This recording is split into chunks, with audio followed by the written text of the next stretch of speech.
بسم الله الرحمن الرحيم الحمد لله رب العالمين والصلاة والسلام على خير المرسلين وعلى آله وصحبه أجمعين أما بعد. إن شاء الله we continue with التحفة العراقية بالأعمال القلبية لشيخ الإسلام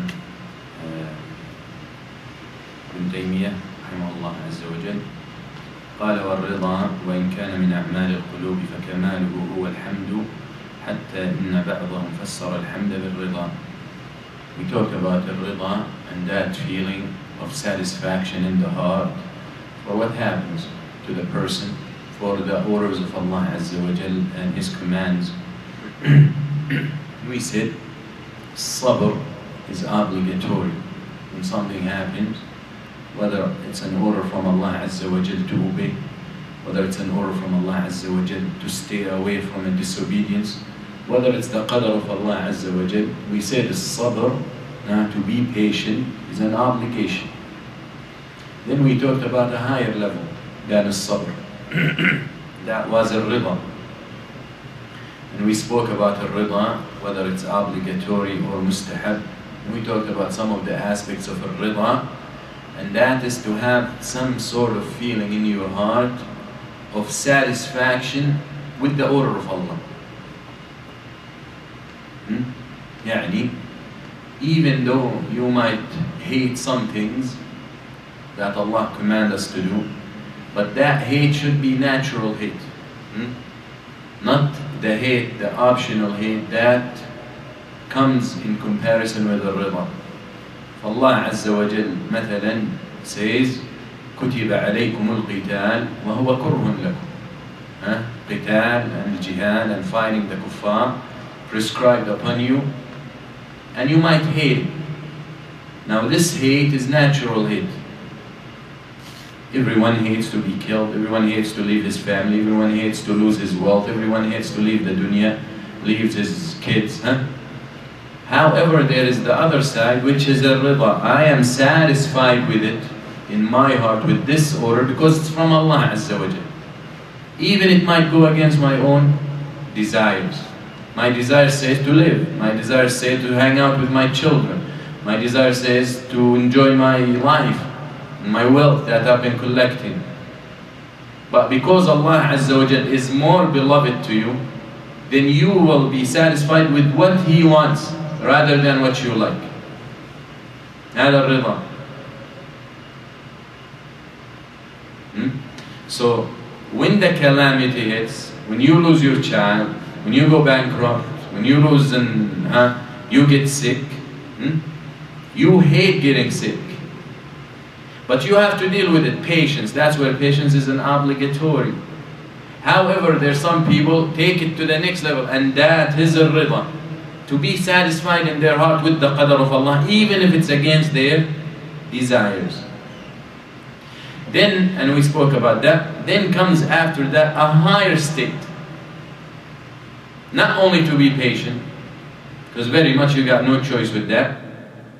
Not only to be satisfied, but now to be thankful. And Alhamd is a state that very, very few people will reach. Alhamd doesn't only to be thankful. That would be shukr. Alhamd will be to become in a state of, when the calamity hits, you praise Allah Azza wa Jal. Now we're dealing with level where you're trying to convince Muslims, not of a rida, not of a sabr, but you're trying to convince them not to despair. Shuf how the level we have reached. That's why the Prophet said, Jahiliyyah will come أسوأ من الجاهلية الأولى. الجاهلية أسوأ من الجاهلية الأولى. You're not trying to convince them of المسلمات. يعني now من أشكال المشكلات إيضاح الموضحات. One of the most difficult things is to clarify what's clear. Things that are already clear, the hardest thing to do is to clarify. It's already clear. And that's what we have to deal with these days. يعني the issue of voting. Now it's all over and everyone talking about it. And then they come to you, they listen, and I know they're both criminals. I know they're both bad. But the lesser of two evils. طب انت جزمت. You're confident that the Republican will be worse than the Democrats. And even if we assume they are worse, where you convince yourself that it's justifiable to vote for Democrats or for Obama? The issue is intertwined with the deen, with aqidah. Why you want to vote for Obama? Is it really because they're worse, because the Republicans worse for the Muslims, or because of your personal affairs in the States? Most Muslims who are involved in politics, they will tell you to vote for this or that because of American affairs within. They don't care about what's outside. So what's within? What will happen? What better gonna happen if you vote for one over another? Better health insurance? Better financial stability? What? No, it's all boils down to these things. These are the issues they're discussing. Besides, foreign policies are the same for everyone. Don't be fooled that anyone has different. Foreign policy is one thing. American government foreign policy is one thing. How to control. That's it. Even if we have to shed blood of millions of people. That's what they did in Iraq. That's what they did in Afghanistan, and they're still doing. And that's what they're helping to do in Palestine. Their agenda is one thing. We to stay on top of the world hates us. That's how they think. The world hates us. So the only way we stay on top of things is if we make sure we are in control of those who are controlling the people. And the world hates them because of their own actions. So foreign policies, put it aside. All foreign policies will be the same. They want to try to control the Muslim world, which is, I believe, either one wins, that's out of their hand. I don't think the Muslim world will tolerate that anymore. And after what happened in some Muslim countries, the Gulf isn't susceptible. And any other country isn't susceptible. It's at the verge. You want to tell me the Egyptians and the Tunisians أشرس من Algerians? لا. You want to tell me the Egyptians and the Tunisians will not handle oppression and will not tolerate oppression more than Algerians? So it's all at the verge. So either candidate will not be able to handle that part of the world anymore. So foreign policy out. So whoever wants to vote one over another is exactly for this. Health insurance, jobs, financial, mortgages, money. So which money in the world is worth shedding the blood of Muslim children around the world? هم مش both gonna shed blood. Aren't we agreeing that they're both evil? And you're telling me to vote for you have to choose between the lesser of two evils? لا. When you take rules of al-fiqh, rules in Islam, you better be honest enough, but I don't expect you to be honest because you're in politics. That's it. Once you're in politics, you lost your honesty. So I will not trust your words, because when you come and tell me Islam says the lesser of two evils, you choose the lesser of two evils. Then bring the whole rule. Don't bring just what suits you. Now let's look at this al-qa'idah, the lesser of two evils, أو أقل الضررين أو لا ضرر ولا ضرار أو سد الذرائع. Let's take this rule, the lesser of two evils. When you have to choose the lesser of two evils, when you only have two choices, both are evil. You come to my house. and I offer you two things to eat. Liquor, to drink, or beer.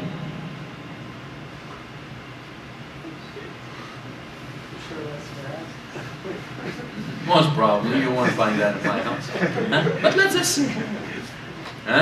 Two things. Brother, you come to visit me for the sake of Allah, because I'm in politics. I'm gonna give you liquor. Wallahi kafart بكل من في السياسة. And I disbelieve in everything in politics and politicians.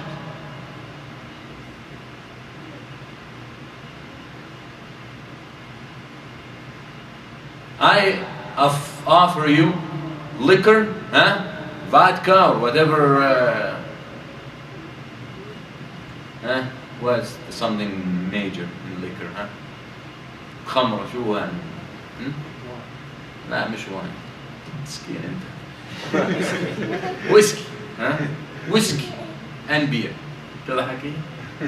انت فاهم شيء؟ احسن ما تفهميش والله الفهم بجلط هذه الايام.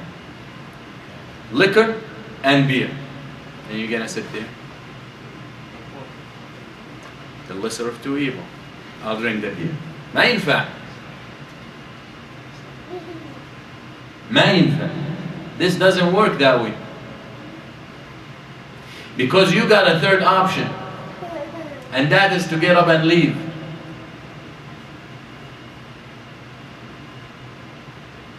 So when they come to us and say the loser of two evils, suddenly they know the rules of fiqh, and one of them doesn't even know how to make wudu. Suddenly he talks about rules of fiqh and usul al-fiqh. Never ever read the simple book about salah, and they come to talk about rules of fiqh, usul al-fiqh. Lesser of two evils. Well, we're not talking about evil like doesn't pick the garbage. The lesser of two evils, you're talking about shedding bloods of Muslims. So all you're gonna vote for, financial stability, that's if. Health insurance, that's if. This and that, that's if of the dunya. Worth by Allah, if you have any atom of faith in your heart and any loyalty for Muslim blood, well, you put these things before the blood of your Muslim brothers and sisters and children. Wallahi, had you lost a child or a relative in those hit by those drones, you will not vote. But you're selfish. You're selfish.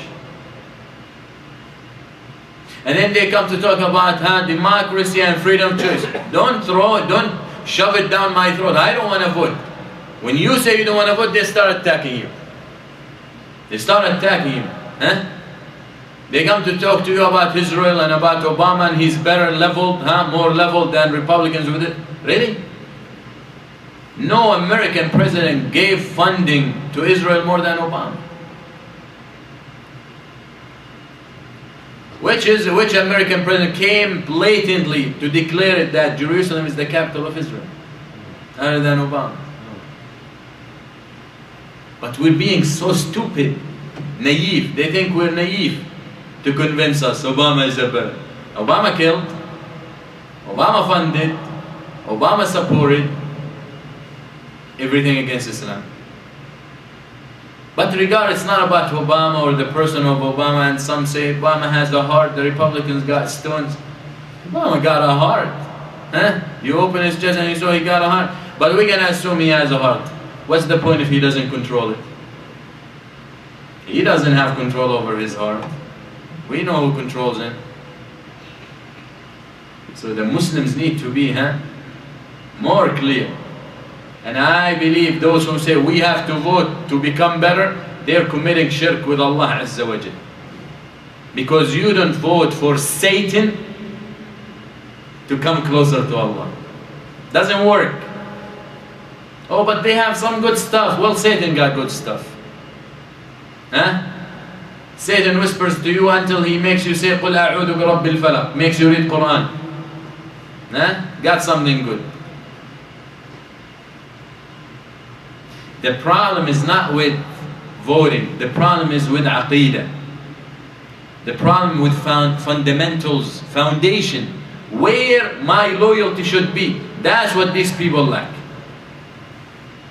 Some of those who want us to vote, Muslims who want us to vote, they got fundamental problems in their aqeedah. And the rest ummah. The rest got no knowledge of anything, so they're gonna follow. They're gonna believe it. Huh? Someone today arguing with me, huh?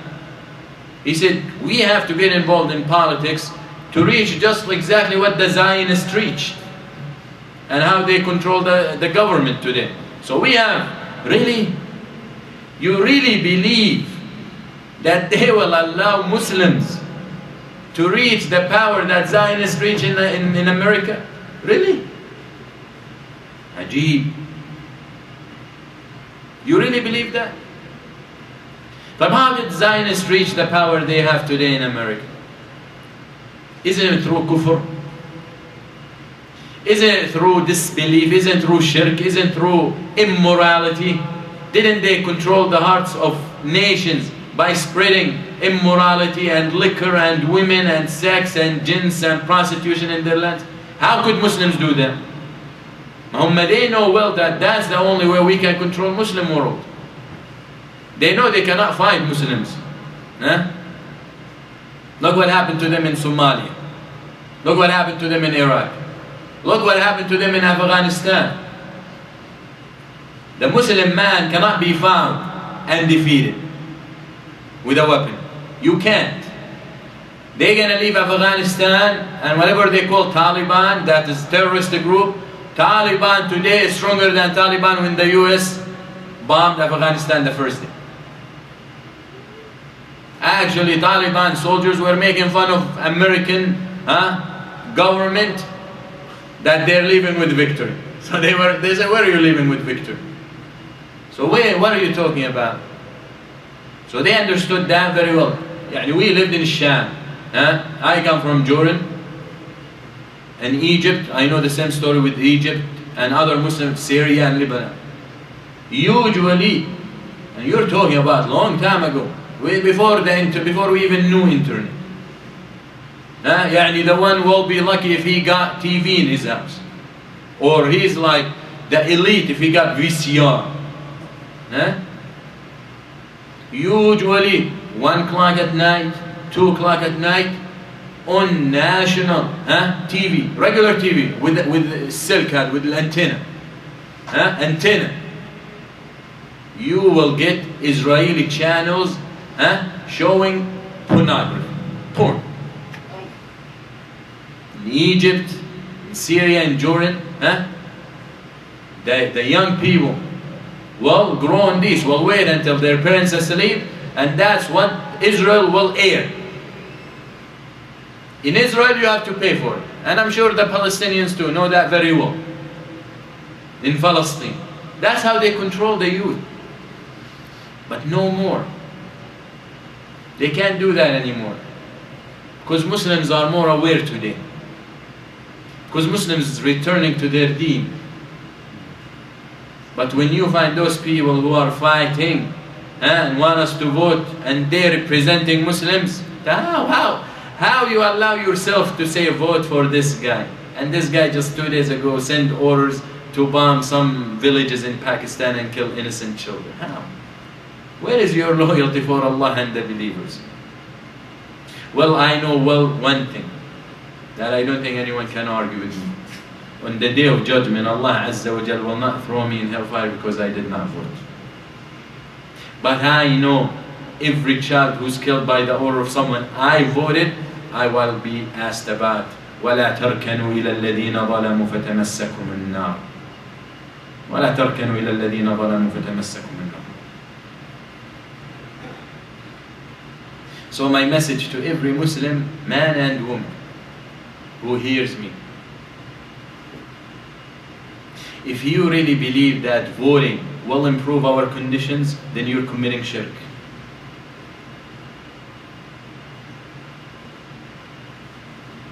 Because the only one who will change our conditions is Allah Azza wa Jalla. And the only way that will change our conditions is internal, within. We have to change ourselves. Part of changing ourselves, believing that we can only rely on Allah Azza wa Jalla. These people still dare to come out and say vote to us. They told us the same thing about Bush. They came out and they said vote for Bush because he's the better guy. Because if you vote for Al Gore, he's gonna get killed and then Lieberman will become the president and now you have a Jewish president. They said that. I remember that. I heard it in my own ears. When I was ignorant. When I was standing in Washington. Believe it or not. But who he reads in the Sunnah of Allah Azza wa Jalla, and who learns the Sunnah of Muhammad Sallallahu Alaihi Wasallam, and he who reads in history will understand that this is nonsense. The policies are already predetermined years ago. The only time Muslims will gain respect, and the only times Muslims will not be disrespected, and the only time when those people will understand don't mess with Muslims is when Muslims return to their deen. Because that's what history shows. The only time that Muslims were always target. And you might think, now they want the Middle East because of the oil. But in the past they got nothing. You're wrong. That land, the land of the Muslims in the Middle East, they wish that their countries are there. Why do you think the Crusades declared war? The church, the Pope. Come to talk about Muslims? Who declared war? The Crusades killed hundreds of thousands of Christians and Muslims. The Pope. Their Catholic Church. Why? Why they wanted crusades? Why they want to go to that land? You think they ever cared about making pilgrimage to Jerusalem? They don't care. When the Europeans were oppressed in Europe, in medieval Europe, when the princes and the elite were owning the people, they came to the poor people and convinced them that the land of a dream is there. That land is rich. Got everything every human being wants in that land. And they were right. That land is blessed. Sham is blessed land. But they wanted the poor people to go there. So once they're there and they settle there, then they will own them the way they own them in Europe.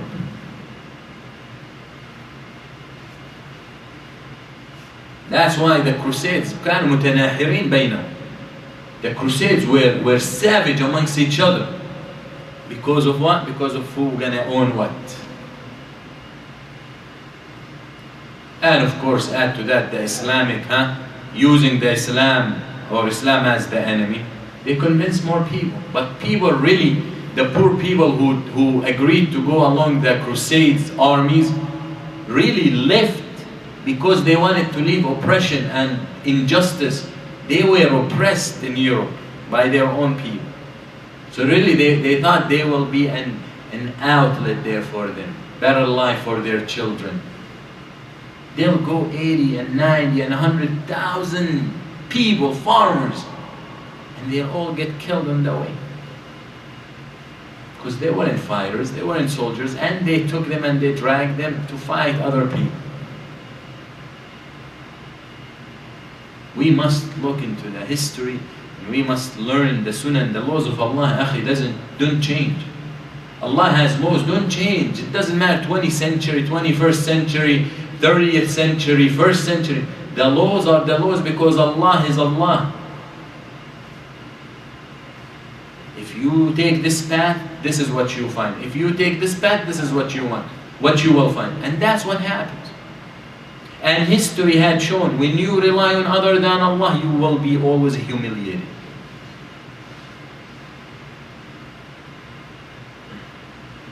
How someone got to prevail. So when the Muslim relies on other than Allah, and the Kafir automatically relying on other than Allah, yet the Muslim has the truth, then the Muslim will be humiliated. This is Allah. In tansurullah yansurkum. That's the bottom line. The victory, don't our brothers who want to get in politics so that we can get victory, but go to politics and become the vice president, because most probably you will never become the president. Let's say vice president. And then you come one day and you say, I believe in Sharia. Man, the way to get there, you're gonna be asked this question.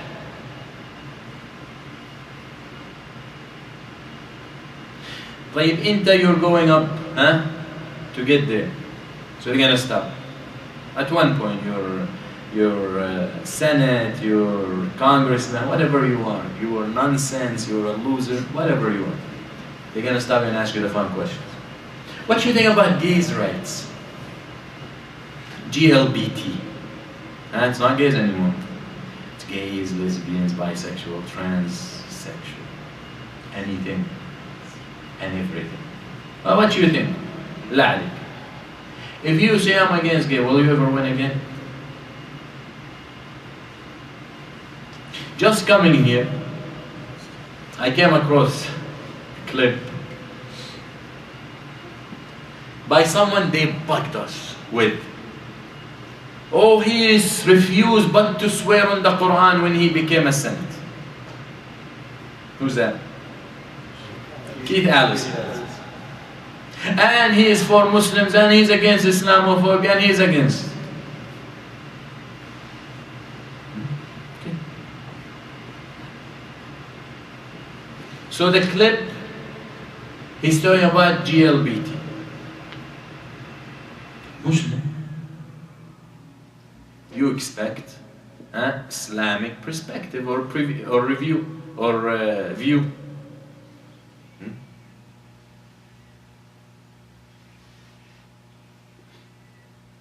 I don't have it.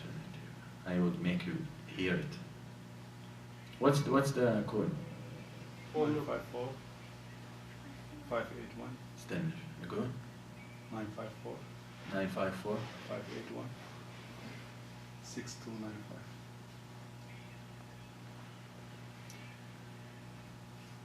Not a code anymore. It's not what? It's not what? It's public Not a already. class with anymore. It's okay. I don't think they remember.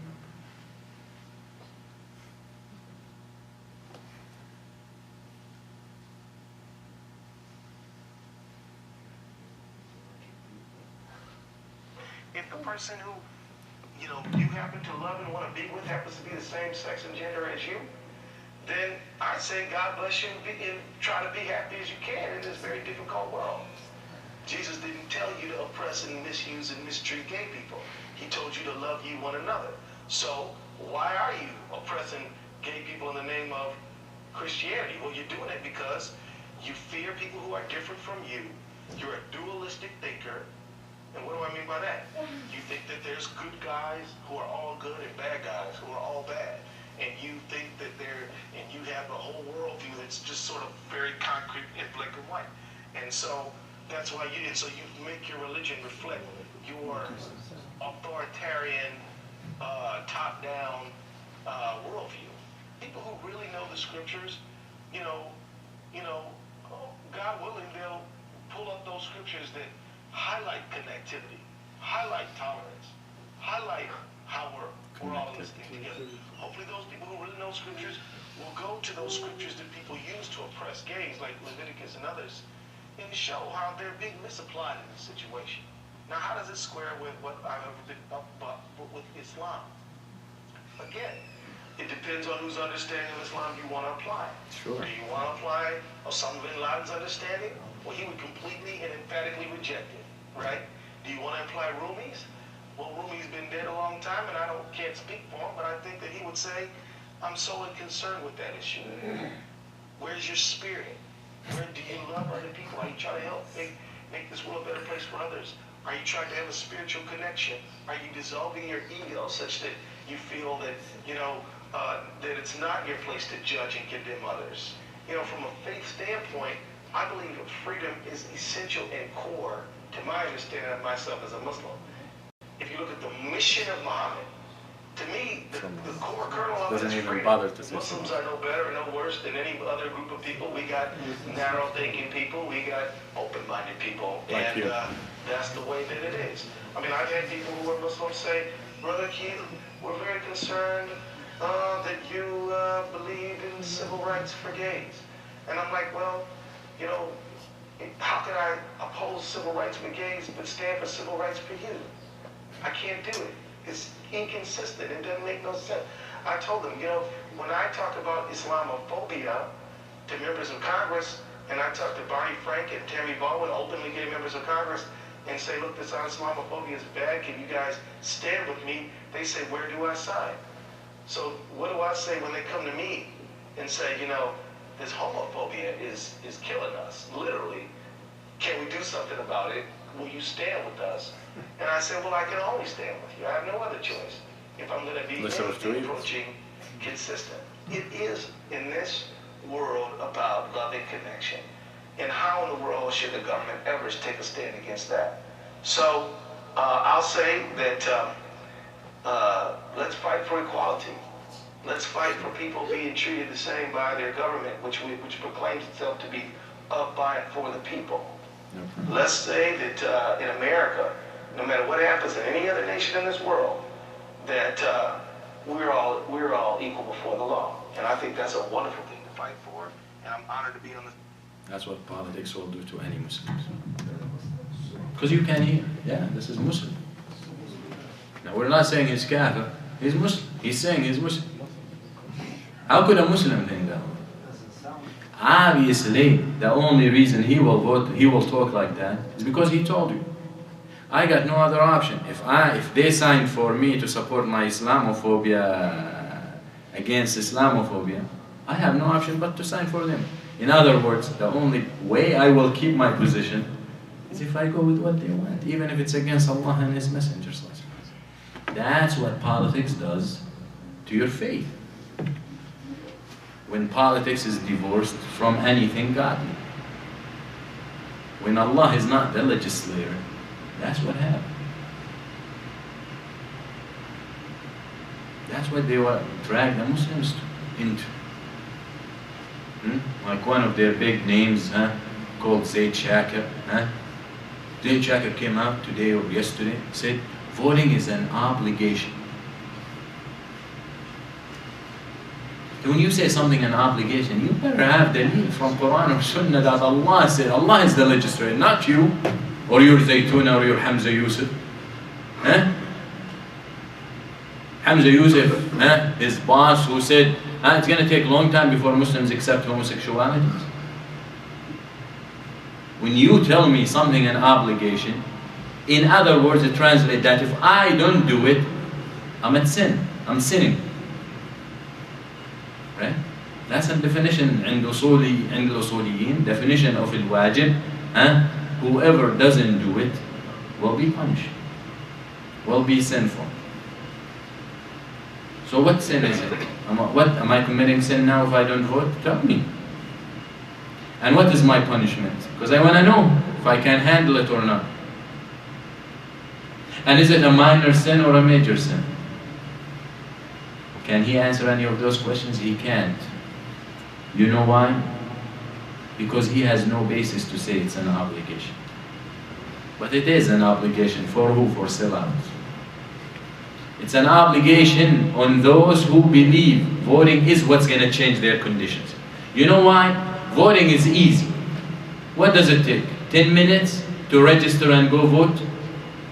They want to feel that they're doing something for the deen because they're not doing anything for the deen. So they feel, and if I vote, I'm doing something good for the ummah. You are lying and you're fooling yourself. The ummah only changes when they change themselves. إذا تبايعتم بالعينة ورضيتم بالزرع وتبعتم أذناب البقر وتركتم الجهاد في سبيل الله سلط الله عليكم ذلا لا ينزعه عنكم حتى تعودوا إلى دينكم. This is the formula. You deal with riba. You become passive. Voting is being passive. Voting is not by any way being active. Because you're gonna sign and you're done. What now? You're gonna dictate his policies? Since when?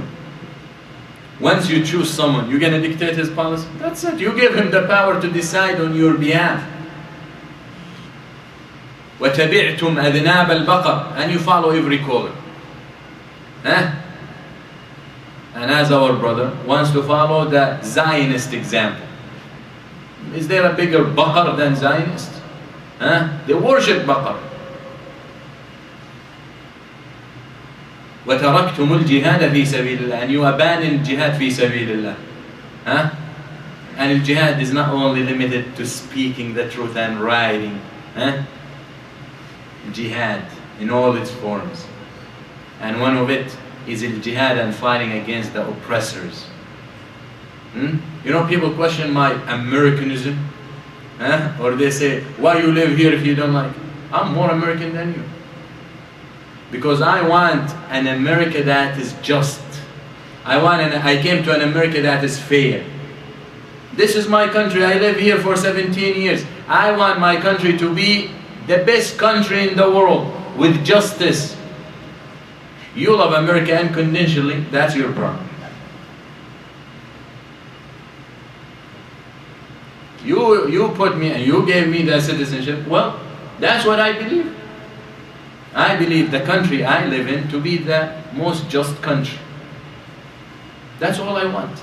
I don't want my country to be going and bombing other people. Forget about, now let's put Islam aside, which I can't, but let's put it aside.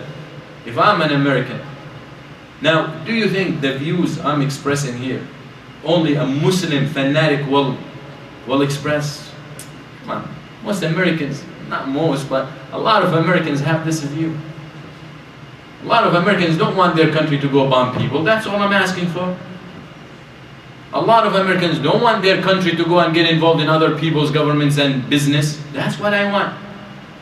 A lot of Americans don't want their government to support Israel, the savage machine, the killing machine of Israel. That's what I want. Forget about being Palestinian or being Muslim or loyal to the Arabs or the Muslims or forget about all that. A lot of Americans who are not Muslims, that's what they want. And their voice is oppressed. Because when you come and you tell me democracy, and for God knows forever, it's only two parties been competing for presidency. And like someone like Keith Allison, you think Keith Allison believes in that? If he's Muslim, I don't believe he believes in that. But he has to say that to keep his position. He will not be re-elected if he does like that. And most probably he will not, because he is in Minnesota and a lot of Muslims got him to win. And with these views he's gonna lose, and you'll see. The Somali brothers got him to win in Minnesota. How you don't think they will agree with these views? He just sold their deen. And his deen. كما قال النبي صلى الله عليه وسلم يبيع دينه بعرض من الدنيا. Person will come, will sell his deen for something cheap of this dunya. Position, a seat. I'm a congressman, I'm a senate. Allah understand. There are some senates over areas that maybe 200 people. Your senate, you're a big deal. So we say the lack of the right understanding of the deen and the lacking of the right understanding of the laws of Allah Azza wa Jal is what leads Muslims to talk like that. And to fight, to vote, and believing deeply in their hearts that a murderer and a killer of their own people,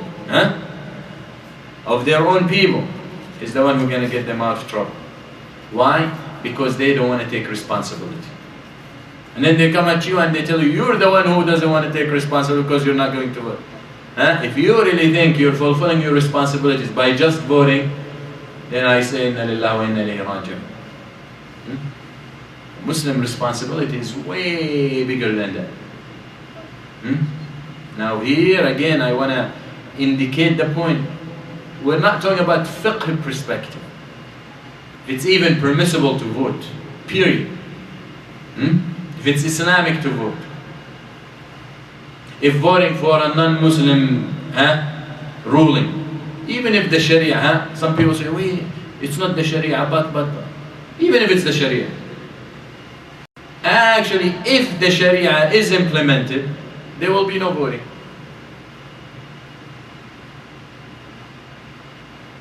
They voted at the time of Abu Bakr or Umar or Uthman. I don't remember there was voting. The elite in knowledge, the most, the best of the people in piety, in knowledge, in ilm, in sacrifice, the loyal people to Islam, were the ones who determined the affairs of the Muslims, Ahl al-Ilm. And this ummah deviated from being the elite once the leaders neglected the scholars. And the only well-being, and this ummah will gain its health back when the scholars become and hold positions higher than the leaders. That's how it is. When the leaders rely and consult with the scholars, that's when this ummah gains back its health. And as long as the ummah, the leaders consulting with the enemies in their embassies about the affairs of the ummah, how is that going to work?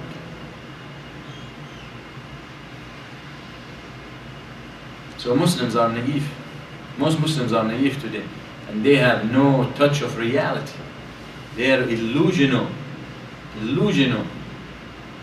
You don't learn, but they have to get involved because that's the only thing will keep them busy. Because they do nothing for the ummah other than this. Because you don't hear them, you don't see them for 4 years, and then they start showing up in October before the year of election. So they're going to keep themselves busy. Most probably they're getting paid for campaigning as well. So we Muslims rely on Allah Azza wa Jal in all our affairs. And we truly believe only Allah will change our conditions. And we truly believe the only means that will make us deserve this change from Allah Azza wa Jal is a change within ourselves. As He said, إِنَّ اللَّهَ لَا يُغَيِّرُ مَا بِقَوْمٍ حَتَّى يُغَيِّرُوا مَا بِأَنفُسِهِمْ إِن تَنصُرُوا اللَّهَ يَنصُرْكُمْ احْفَظِ اللَّهَ يَحْفَظْكُمْ اذْكُرُونِي أَذْكُرْكُمْ. That's it. Now all we want is for Allah to remember us. That doesn't mean He forgot us in the sense that we became absent of it. No, Allah does not forget. But the forgetfulness that is mentioned in the Qur'an and the Sunnah means neglection or neglecting. فَالْيَوْمَ نَنْسَاكُمْ كَمَا نَسِيتُمْ لِقَاءَ يَوْمِكُمْ هَذَا. ننساكم, Allah doesn't forget. ننساكم يعني ignore you. Ignore you, give you no regards. The only time Allah will give us regard, when we give Him regard. That's why we study these أعمال القلوب. Muslim hearts are gone astray.